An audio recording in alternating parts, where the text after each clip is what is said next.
Astaghfirullah. Bismillahirrahmanirrahim. Assalamualaikum warahmatullahi wabarakatuh.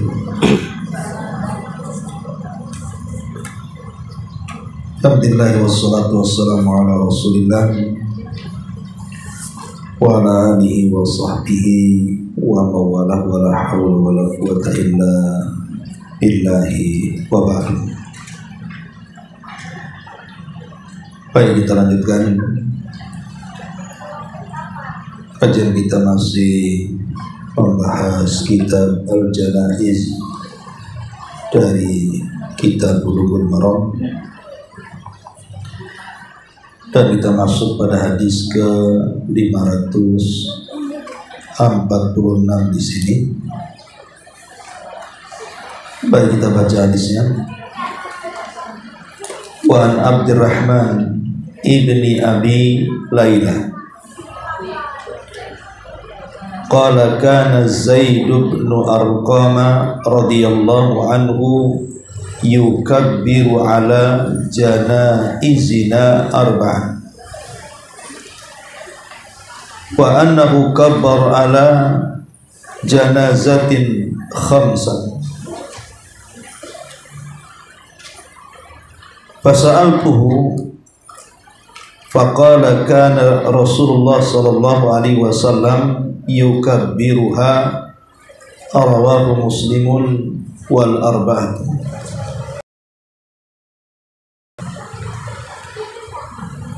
Dari Abdurrahman ibn Abi Layla, dia berkata,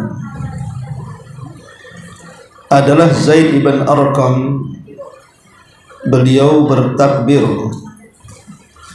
terhadap jenazah yang kami solati 4 kali takbir.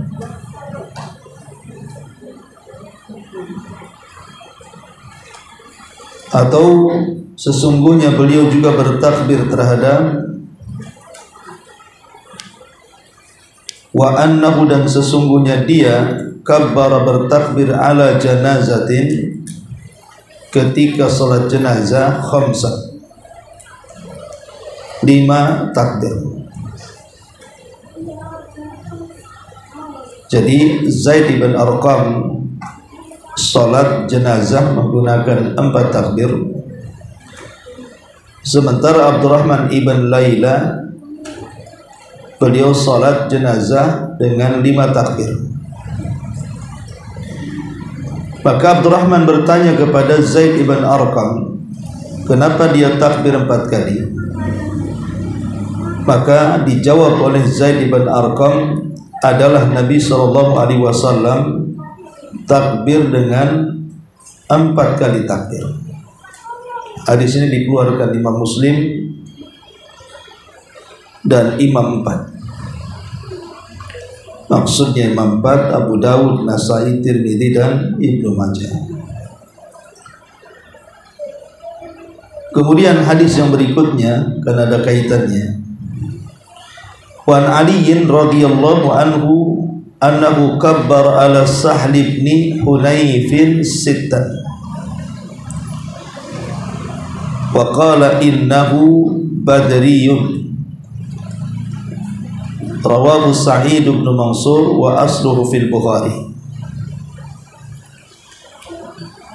Dari Ali radhiyallahu an, beliau bertakbir ketika mensalati Sahl ibn Hunayf 6 kali takbir, dan beliau seorang Badar. Hadis ini dikeluarkan oleh Sa'id bin Mansur dan asalnya terdapat di dalam Bukhari.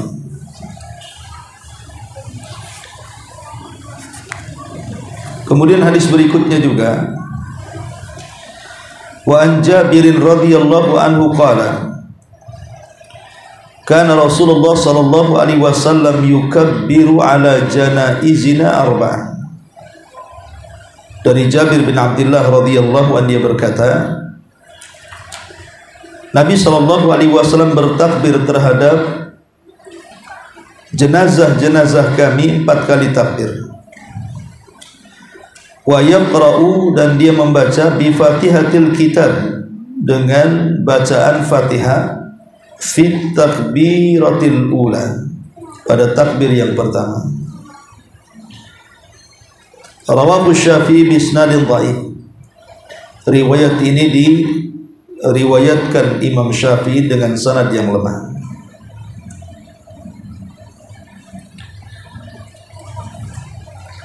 Kemudian juga hadis Talha ibn Abdullah ibni Auf radhiyallahu anhu qala Shallaitu khalfa ibni Abbas ala janazatin faqara'a Fatihatal kitab faqala li ta'lamu annaha sunnah. Rawahul Bukhari. Dari Talha ibn Abdullah ibn Auf radhiyallahu anhu, dia berkata, aku salat di belakang Ibnu Abbas, salat jenazah.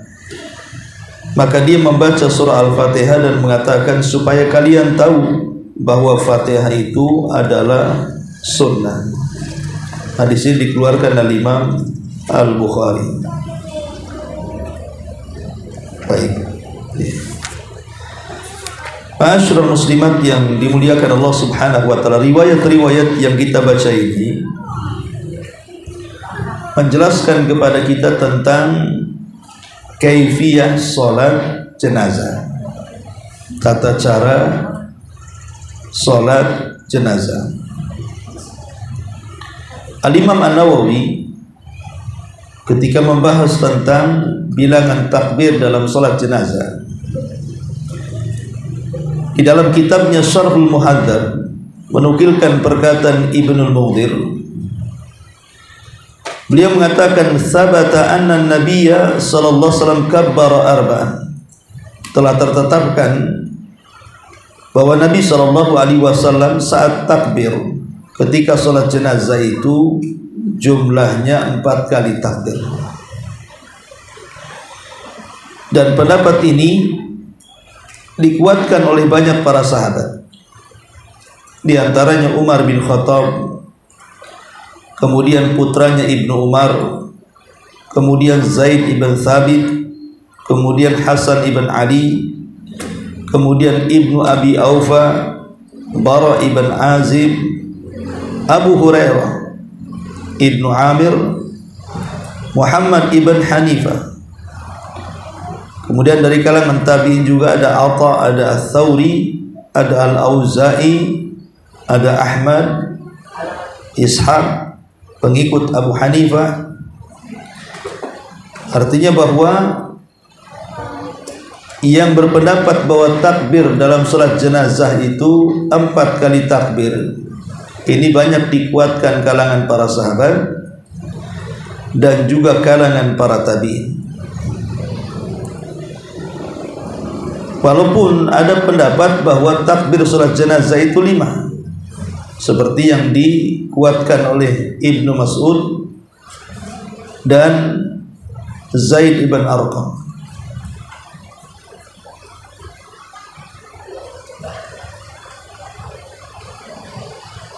Ada juga yang mengatakan bahwa salat jenazah itu 3 takbir, dan itu yang dikuatkan Ibnu Abbas, Anas ibn Malik dan Jabir ibn Zaid. Nah, dari ini semua bahkan ada yang lebih daripada itu. Berdasarkan riwayat tadi ada yang 6 kali takbir. Artinya soal takbir salat jenazah ini memang menjadi perselisihan para ulama. Akan tetapi pendapat yang kuat wallahu alam bahwa salat jenazah itu adalah 4 kali takbir, berdasarkan banyak pendapat kalangan sahabat dan para tabi'in yang sudah saya jelaskan di awal.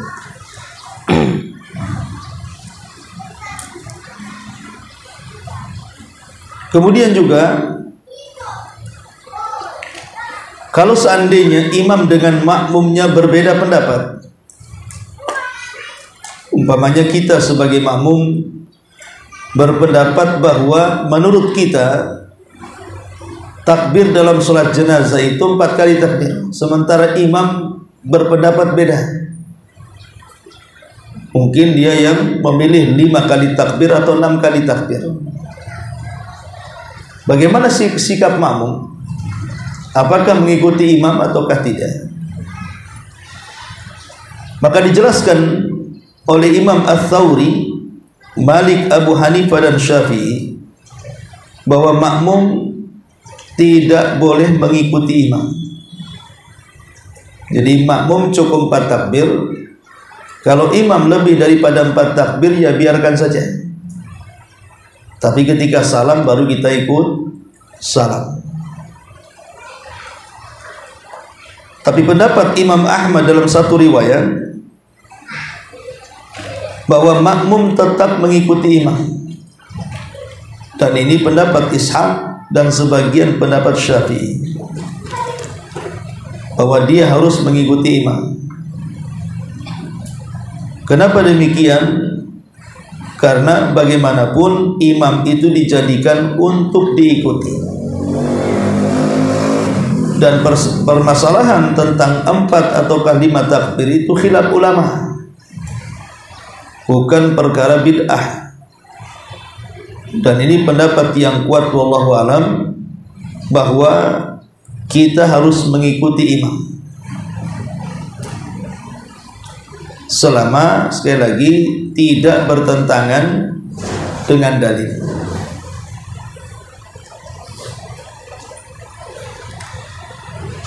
Kemudian berikutnya, hukum takbir sendiri. Apa hukum takbir? Imam Nawawi mengatakan bahwa hukum takbir itu maksudnya 4 kali takbir. Setiap takbir kita mengucapkan Allahu Akbar adalah arkanun la tasihhu hadhihi as-salatu illa bihinna, wa hadha mujma'un alaihi. Bahwa takbir yang 4 itu adalah rukun. Tidak sah salat jenazah tanpa 4 takbir itu. Dan ini sesuatu yang disepakati oleh para ulama. Kemudian masalah berikutnya, apakah ketika takbir itu kita mengangkat tangan, ataukah tetap kita bersedekap tanpa harus mengangkat tangan? Ini yang menjadikan perselisihan para ulama tentang apakah saat takbir mengangkat tangan atau tidak mengangkat tangan. Pendapat yang pertama, mengangkat tangan pada setiap takbir. Dan itu tertetapkan dalam riwayat Ibnu Umar radhiyallahu anhu yang dikeluarkan oleh Imam Ibnu Abi Syaibah, Abdul Razak dan yang lainnya, di mana Ibnu Umar radhiyallahu anhu diriwayatkan ketika beliau salat jenazah, beliau mengangkat kedua tangannya saat takbir. Kemudian pendapat yang kedua, tidak mengangkat kedua tangannya kecuali pada takbir yang pertama saja. Adapun takbir kedua, ketiga dan keempat tidak perlu mengangkat tangan, bersedekap saja. Dan ini pendapat Imam Ats-Tsauri dan juga Imam Malik dalam satu riwayat, termasuk juga pendapat pengikut Abu Hanifah. Dan ini juga pendapat yang dikuatkan oleh Syekh Muqbil, kemudian Syekh Albani dan karangan muhadditsin. Karena riwayat tentang mengangkat kedua tangan saat takbir dalam salat jenazah banyak dilemahkan para ulama. Tapi yang jelas ini kan masalah furu'. Ya, yang mengangkat silakan, yang tidak mengangkat juga silakan.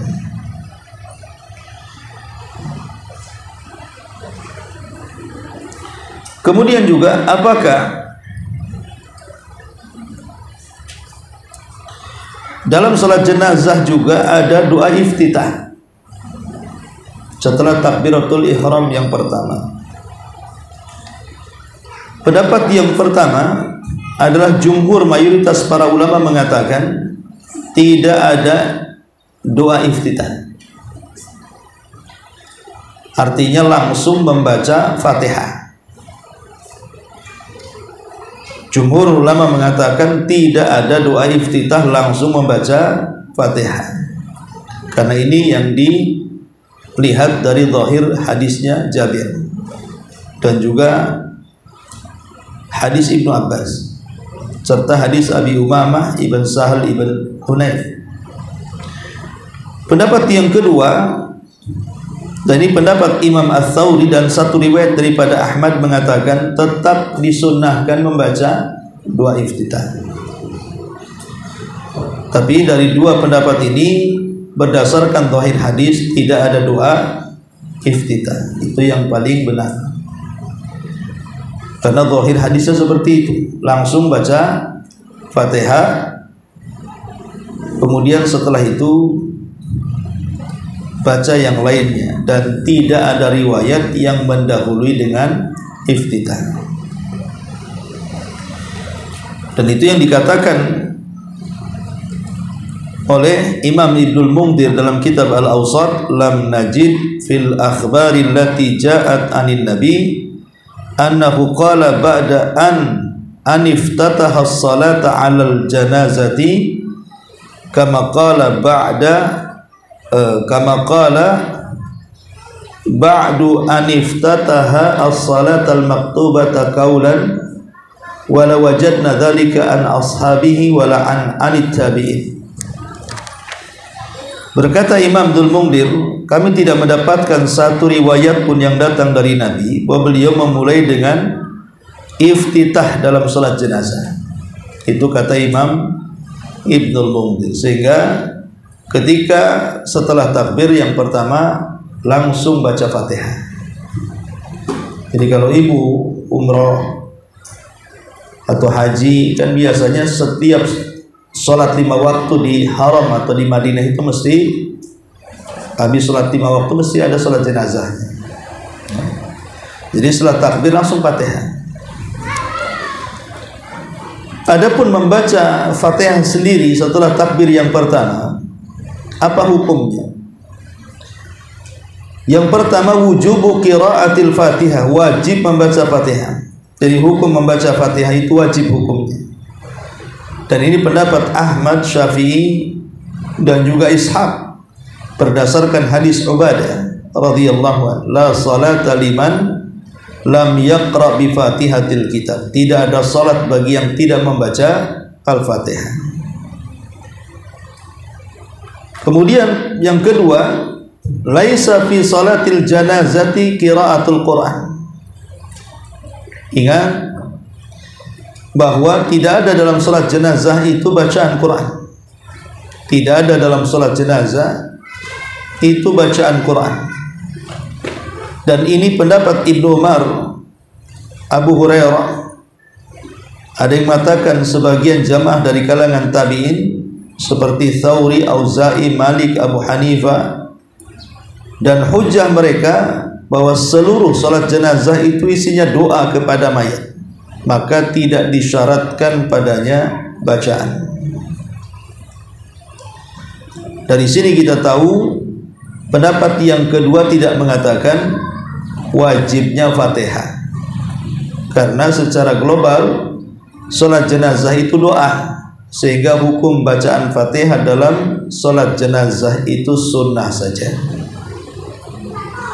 Dan ini yang dikuatkan oleh Syekhul Islam Ibn Taimiyah rahimahullahu ta'ala, bahwa bacaan Al-Fatihah bukan wajib tetapi sunnah saja.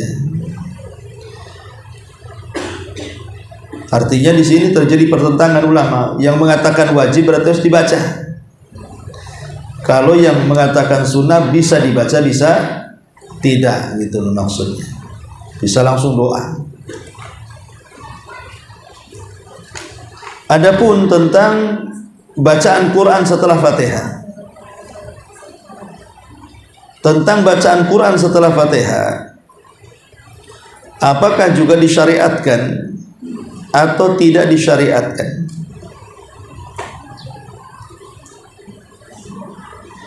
Karena ada riwayat dari Talha ibn Abdullah ibn Auf bahwa dia pernah sholat di belakang Ibnu Abbas, sholat jenazah. Ibnu Abbas membaca Fatihah dan surat, sehingga seolah-olah dalam riwayat ini bukan hanya bacaan Fatihah, tetapi juga surat sangat dianjurkan dibaca. Tetapi membaca surat, sekali lagi, itu sunnah saja, tidak ada khilaf tentang hukum sunnahnya. Tapi kalau Fatihah kan diperselisihkan wajib dan sunnahnya. Ada yang mengatakan wajib, ada yang mengatakan sunnah. Adapun tentang bacaan dalam salat jenazah ini, apakah harus dikeraskan baik ketika membaca Al-Quran ataukah doa? Maka Imam Ibnu Qudamah rahimahullahu ta'ala mengatakan dalam kitabnya Al-Mughni, wa yusirru al-qira'ata wa du'a, sebaiknya disirkan, tidak dikeraskan bacaan Al-Quran atau Fatihah dan juga doa fi salatil janazati, ketika menyolati salat jenazah. Wala na'lamu baina ahli ilmi fihi khilafan, dan kita tidak mengetahui dari kalangan para ulama adanya khilaf tentang mensirkan atau tidak mengeraskan bacaan Al-Quran dan juga doa dalam salat jenazah. Baik, masyarul muslimat yang dimuliakan Allah Subhanahu wa ta'ala, bicara sedikit tentang salat jenazah, bahwa salat jenazah ini adalah sesuatu yang sangat dianjurkan di dalam Islam. Karena bagaimanapun salat jenazah ini bermanfaat bagi yang salat dan bermanfaat bagi yang disolatkan. Bermanfaat bagi yang salat dan bermanfaat bagi yang disolatkan. Adapun bermanfaat bagi yang salat, karena Nabi SAW mengatakan, man syahidal janazata hatta yusalliyah alaiha falahu qirah. Siapa yang menyaksikan jenazah sampai menyolatkannya, maka dia dapat pahala 1 qirah. Wa man syahidaha hatta tudfan falahu qiratan. Tapi kalau dia menyaksikannya bukan hanya sekedar ikut menyolatkannya, tapi ikut juga menguburkannya, maka dia dapat pahala 2 qirat. Rasul ditanya soal makna qirat, maka Rasul mengatakan seperti 2 gunung yang sangat besar. Dalam riwayat seperti gunung Uhud. Jadi manfaat bagi yang menyolatkan, dia dapat pahala besar, bahwa dia mendapatkan pahala sebesar gunung Uhud. Kalau sampai menguburkan 2 pahala 2 gunung Uhud, sebesar 2 gunung Uhud. Apalagi sholat jenazah itu kan jarang-jarang kalau di kita ini, karena tidak setiap hari di lingkungan kita ada orang meninggal. Makanya pahalanya besar sekali. Nabi mengatakan seperti 2 gunung yang sangat besar, dan riwayat seperti gunung Uhud. Makanya ketika Ibnu Umar radhiyallahu anhuma,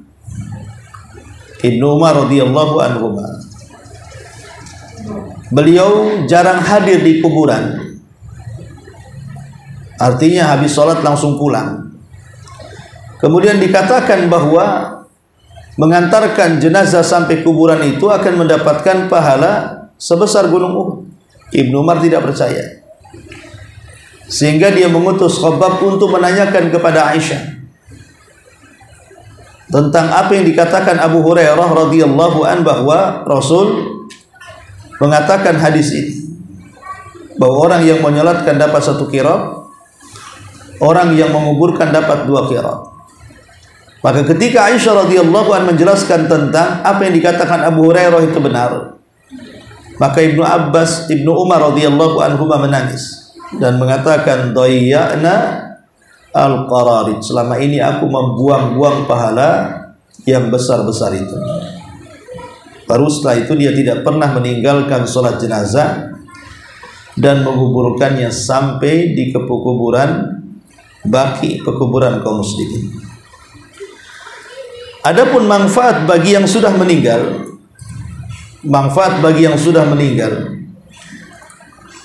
di mana orang yang sudah meninggal itu kan berhajat kepada orang yang hidup dari apa? Dari doa. Dia menanti doa-doa orang yang menyolatkannya. Sebab dalam riwayat kalau seandainya sampai 40 orang yang menyolatkan jenazah dan mereka tidak menyekutukan Allah, maka doa 40 orang yang mentauhidkan Allah itu bisa menjadi syafaat. Bisa menjadi syafaat bagi orang yang disolatkan. Ini kan luar biasa gitu ya. Jadi syafaat bagi orang yang disolatkan, kapan lagi? Karena bagaimanapun solat jenazah ini adalah kesempatan terakhir bagi si mayat mendapatkan dukungan orang-orang yang hidup dengan doa-doa dalam solat mereka. Masyarul muslimat yang dimuliakan Allah Subhanahu wa taala, baik, ada beberapa poin yang ingin saya jelaskan berkaitan dengan masalah solat jenazah. Yang pertama, orang yang masbuk. Orang yang masbuk dalam solat jenazah. Maka orang yang masbuk harus menyempurnakan apa yang kurang. Karena Rasul mengatakan, "Fama adraktum fasallu wa ma fatakum fa'atimmu." Apa yang kau dapati dari salat, ya alhamdulillah. Artinya kalau sempurna salatnya bersama imam, alhamdulillah. Tapi kalau luput beberapa rakaat dari imam, maka sempurnakan. Jadi umpamanya kita masuk sudah takbir yang keempat. Setelah takbir keempat otomatis salam. Maka ketika imam salam, kita lanjutkan saja, nambah 3 takbir dengan bacaan di dalamnya kemudian salam. As-salatu ala syuhada, syahid. Kata Imam Ibnul Qayyim, disolatkan. Orang yang jelas-jelas mati syahid ya, maksudnya mati dalam solat. Imam berdiri. Kemudian yang keempat, Sallallahu Alaihi Wasallam, kalau seseorang pula kerandanya sehingga dia tidak sempat ikut bersama, jadi setelah dikuburkan orang kiblat, contoh mamanya ibu nih, tapi menghadap kiblat, juga dianjurkan menyolat. Karena Nabi Shallallahu Alaihi Wasallam pernah menyolatkan, termasuk juga wanita yang keguguran dan sudah ditiupkan ruh, dikatakan dianjur. Kemudian juga ada yang mengatakan sholat gaib ini berlaku menyolatkannya. Sulli alaihi sholatul ghaib, belum disolatkan maka disolatkan. Dunia di Ethiopia, karena di Ethiopia tidak ada muslim. Salat gaib itu berlaku apabila si jenazahnya cuma dari pihak maskapai perahunya, umpamanya harimau di pokok hutan dimakan, tidak tahu juga di mana. Tapi ada juga yang mengatakan bahwa salat gaib itu juga Nabi SAW pernah menyolatkan orang yang sudah dikubur, kemudian salat di kuburan. Padahal ini masalah khilaf.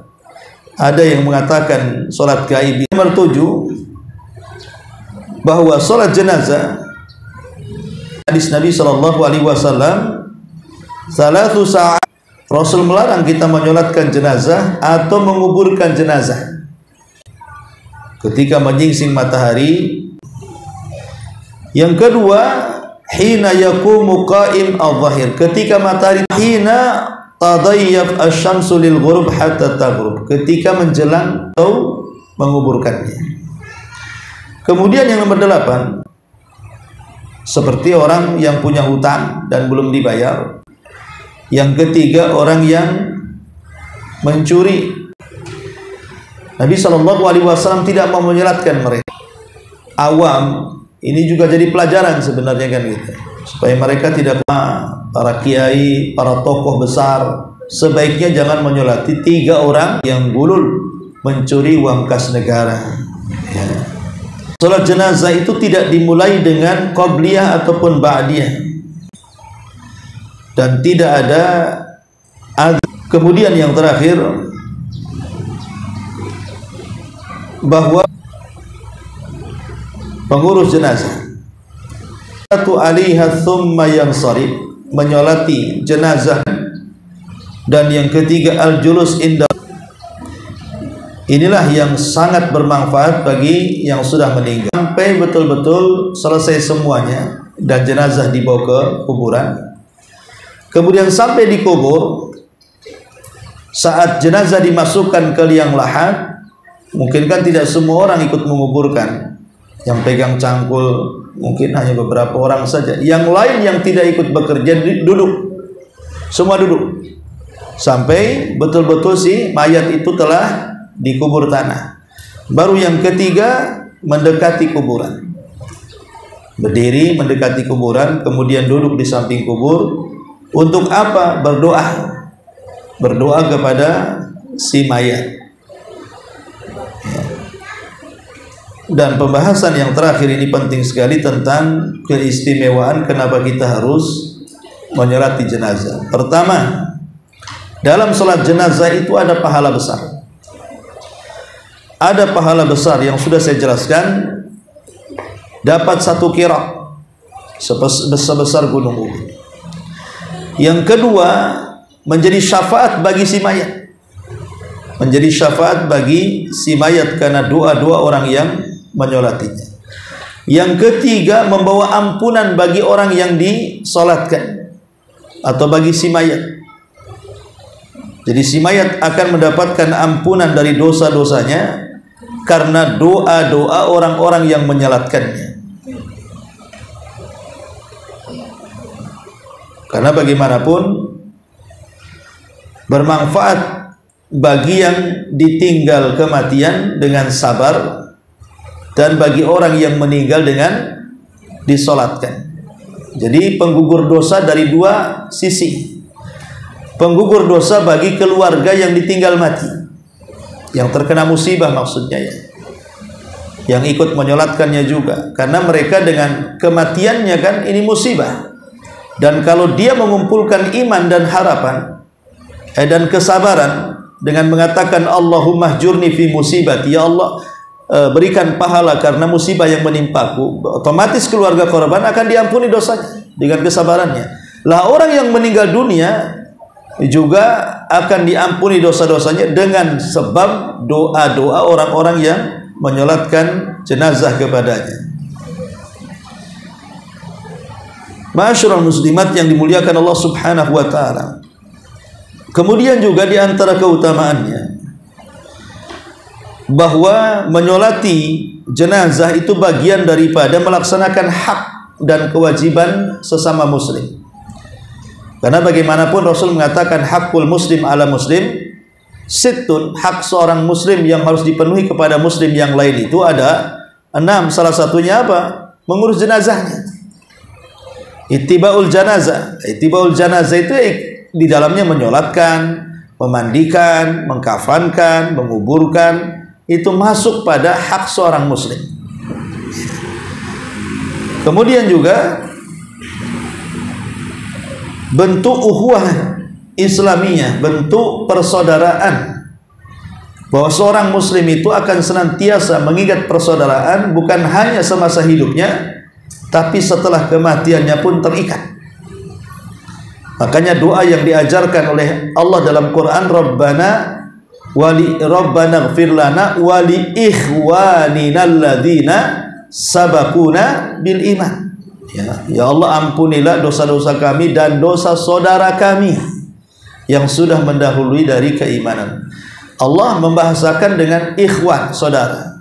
Artinya ukhuwah Islamiyah itu bukan hanya saat kita masih hidup, tapi setelah kematiannya pun kita tetap menjadi saudara dengan cara mendoakan mereka.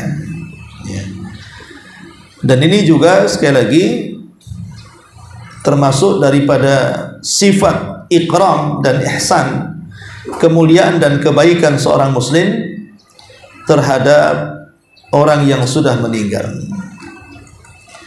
Tapi syaratnya dia harus muslim.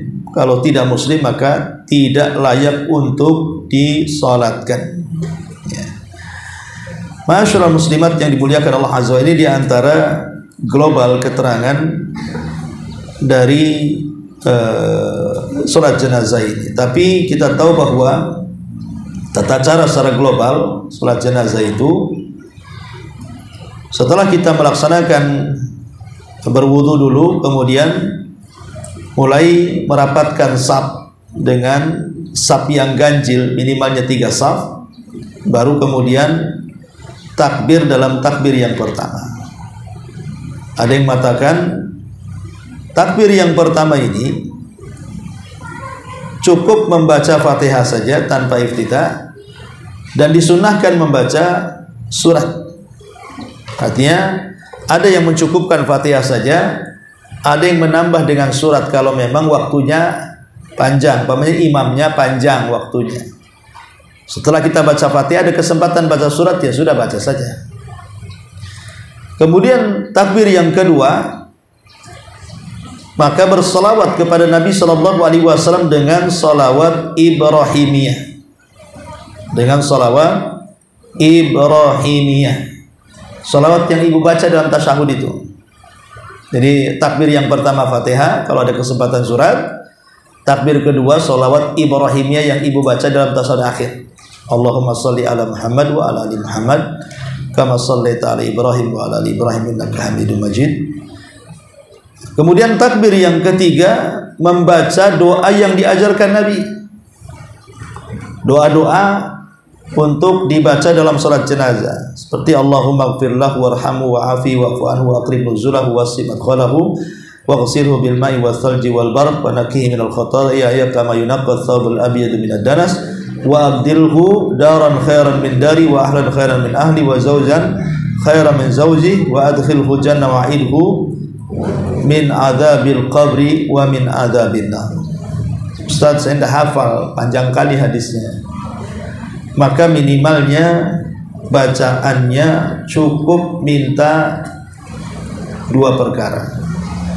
Ya Allah, ampuni dosa-dosanya. Ya Allah, rahmati dia supaya dia bisa menjawab dari fitnah kuburnya. Allahumma ighfir lahu warhamhu. Ya, kalau enggak hafal gimana pula kan?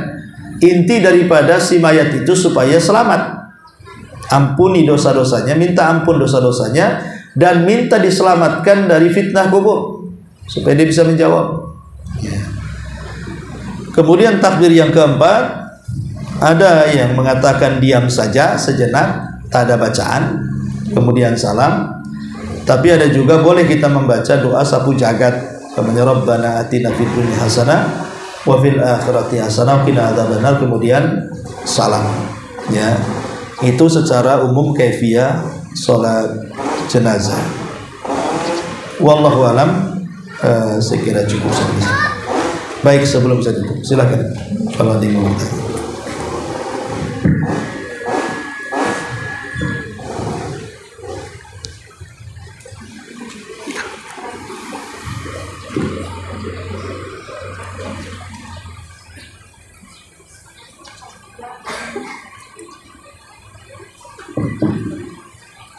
Alhamdulillah, jazakallahu khairan atas paparan ilmu yang disampaikan. Mudah-mudahan dari yang hadir semua bisa mendapatkan ilmu, tambahan ilmu dari Ustaz, dan bisa kita amalkan dan kita ajarkan kembali kepada keluarga kita di rumah. Apa Ustaz tadi Ustaz ada mengatakan tentang salah satu dari mengurus jenazah, yaitu ketika dikuburkan duduk di sisi kuburan kemudian berdoa. Bagaimana kalau apakah ini menjadi disunahkan? Karena biasa yang terlihat itu tidak duduk Ustaz, tapi berdiri dengan menghadap ke arah kiblat. Ya, alhamdulillah. Ini kan masalah duduk atau tidak duduk itu sebenarnya tidak penting. Yang penting adalah mendekat ke kuburan, kemudian berdoa di samping kuburan. Itu yang paling penting. Makanya ada perkara yang disunahkan apabila orang yang tidak ikut bekerja mengubur, dia hanya menonton saja bahasanya. Sebelum pulang dia mengepal 3 kepalan tanah, kemudian meletakkan di kuburan itu. Kemudian berdoa menghadap kiblat.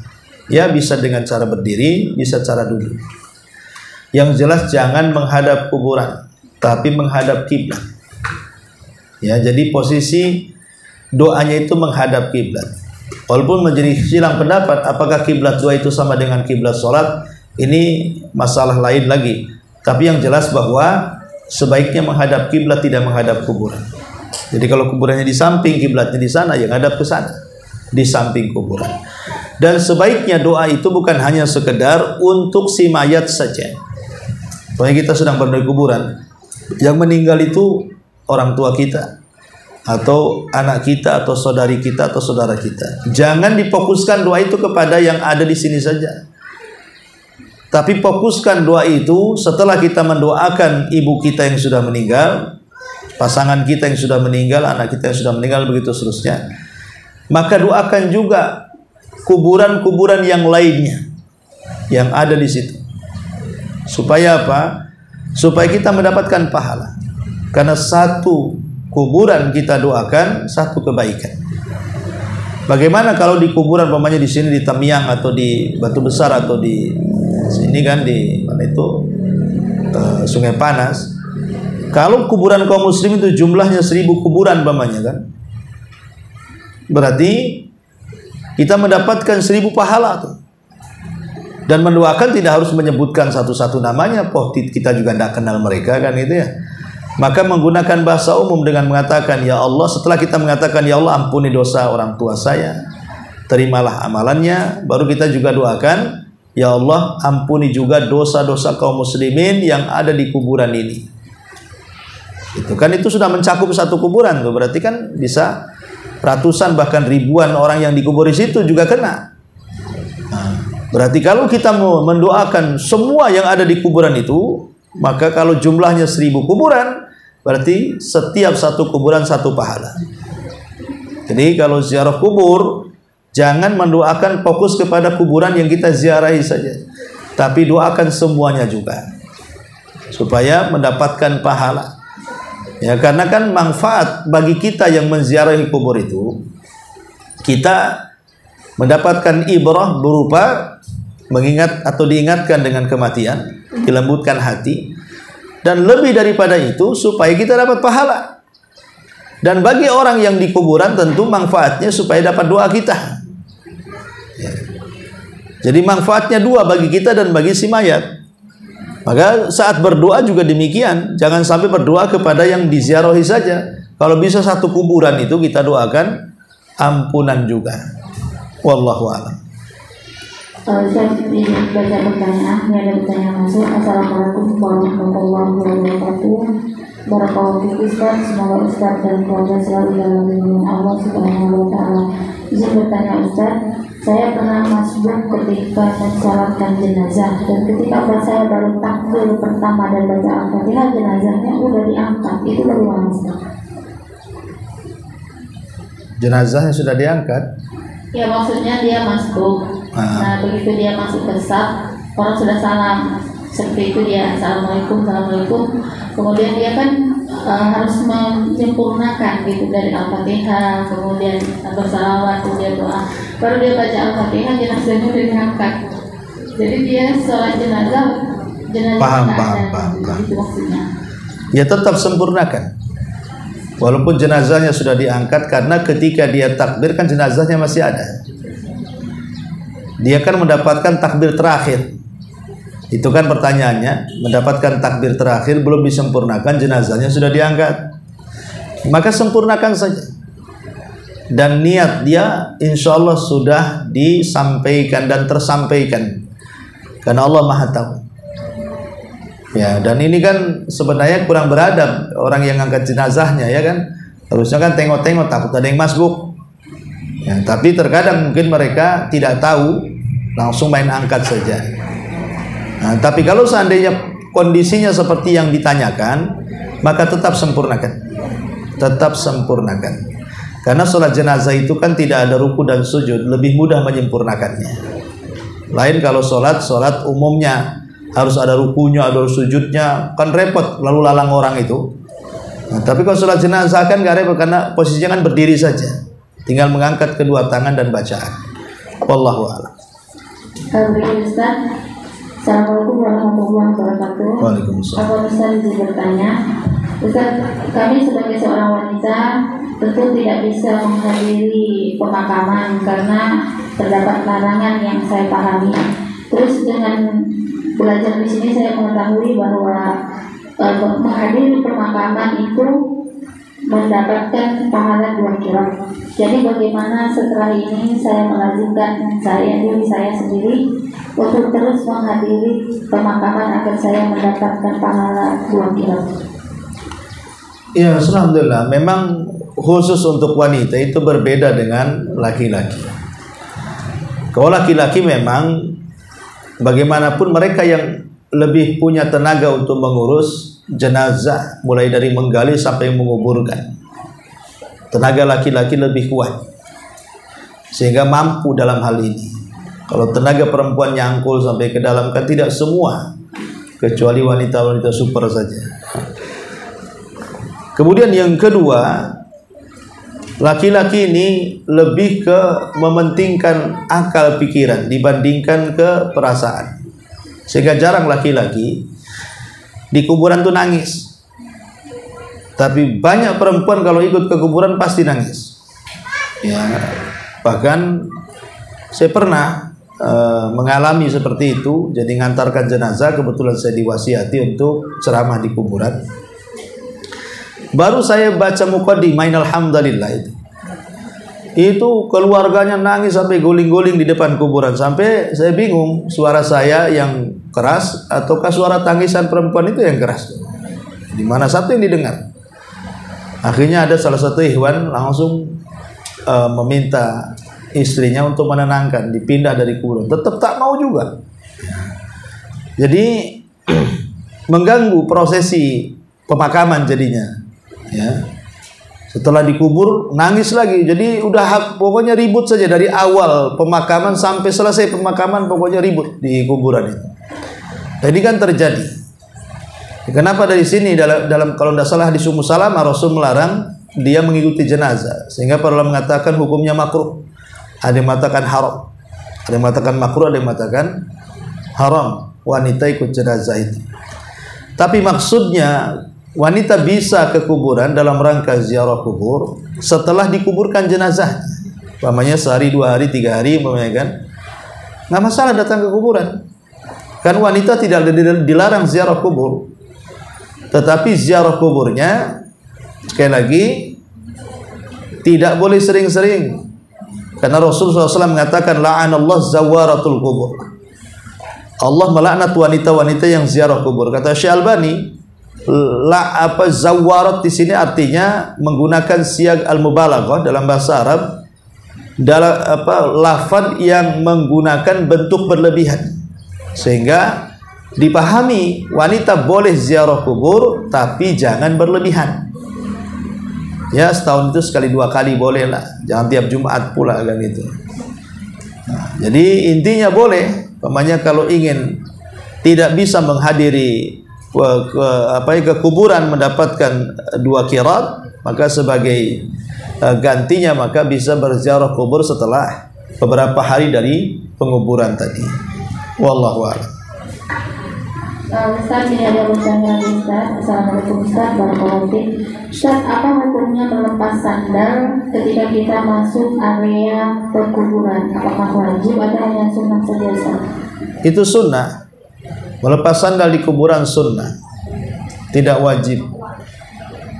Kecuali kalau seandainya kuburannya itu tidak bersih. Kalau kuburan di Batam, alhamdulillah lah, masih bisa lah kita lepas sandal. Tapi di beberapa daerah di situ banyak alang-alang, banyak duri, takutnya ada paku, beling dan yang semacamnya. Ya jangan lepas sandal. Ya, bisa bahaya kakinya, nanti kena duri. Maksudnya kalau memungkinkan kuburannya bisa tanpa sandal, ya tanpa sandal gitu ya, itu disunahkan. Tapi kalau kuburannya membahayakan tanpa sandal, ya nggak usah pakai sandal, nggak usah lepas sandal, pakai sandal kan nanti bahaya, bisa menginjak beling atau apa gitu di situ. Ya, jadi lihat kondisi kuburannya. Walaupun sekali lagi tanpa sandal itu sangat dianjurkan dan sunnah. Wallahu a'lam. Sudah. Baik, subhanaka bihamdika asyhadu an la ilaha illa anta astaghfiruka wa atubu ilaik. Allahu ta'ala alam. Assalamualaikum warahmatullahi wabarakatuh.